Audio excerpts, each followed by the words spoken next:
Welcome to the third season of Raw Data. I'm Leslie Chang. And I'm Mike Osborne. This season on Raw Data, we are going to do something completely different. In our first two seasons, we focused on data because we believe that data is power. If you control how data flows, you can alter the fundamental power dynamics of society.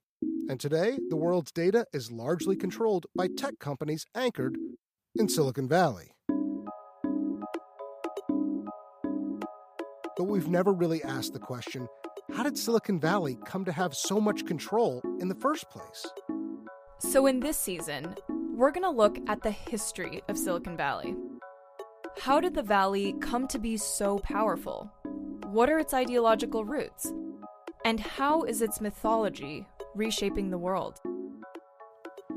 Historian Leslie Berlin says you can break down Silicon Valley history into three phases. In the first phase, from the 50s, let's say, to the 90s, people were basically indifferent about the tech industry here. More or less. They thought of it mostly as a place for nerdy engineers. So that's Silicon Valley Phase 1. Phase 2, starting in the 90s, the world becomes infatuated with the Valley's swagger and economic power. Silicon Valley is incredible. We love it.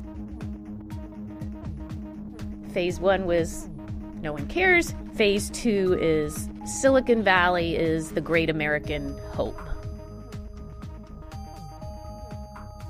But then, very recently, Phase 3 is, whoa, what are we dealing with here? What is this place? Boy, these companies are huge, and you've got these products that have wended their ways into our lives, and people are talking about addiction, and people are talking about overload of screen time, and of course all of the harassment suits, the accusations of monopolistic type behaviors and such. And that's where we are right now in a lot of people's minds.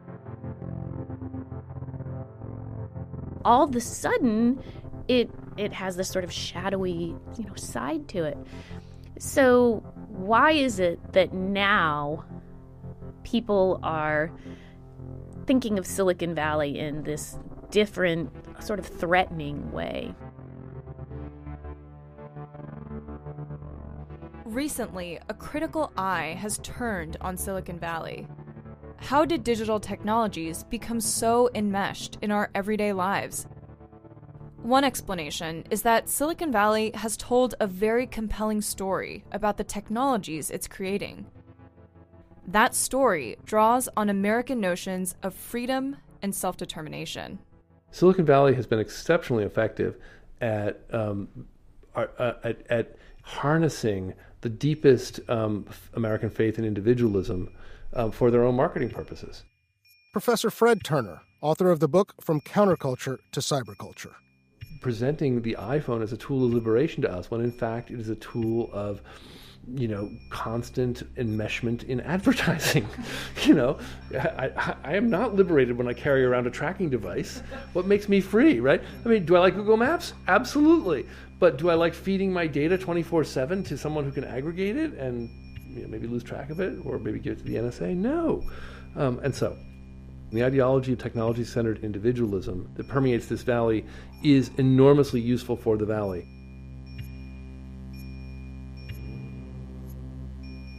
Where did Silicon Valley's philosophy of technology come from? It's one of the deepest ironies in the way the valley works.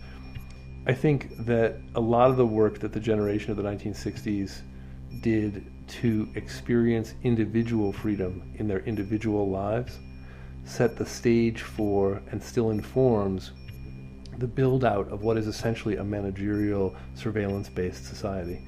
And it's a deep irony, and it's terrible. In the rebellion against bureaucracy, against hierarchy, against the world that brought us the Vietnam War, the children of the 1960s helped usher in a vision.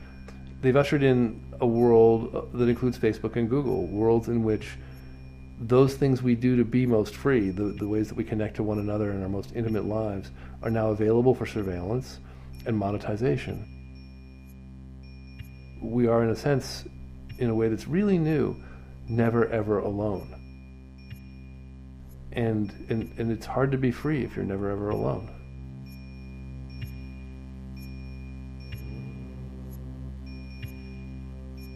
Silicon Valley is obsessed with the future. But on this season of Raw Data, we're going to turn that around.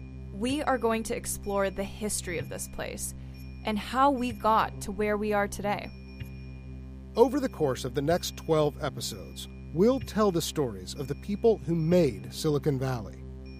The railroad barons of the late 1800s, the Cold War scientists, the hippies from the counterculture, the garage hobbyists, the dot-com dreamers, and eventually, the power brokers who now control the internet.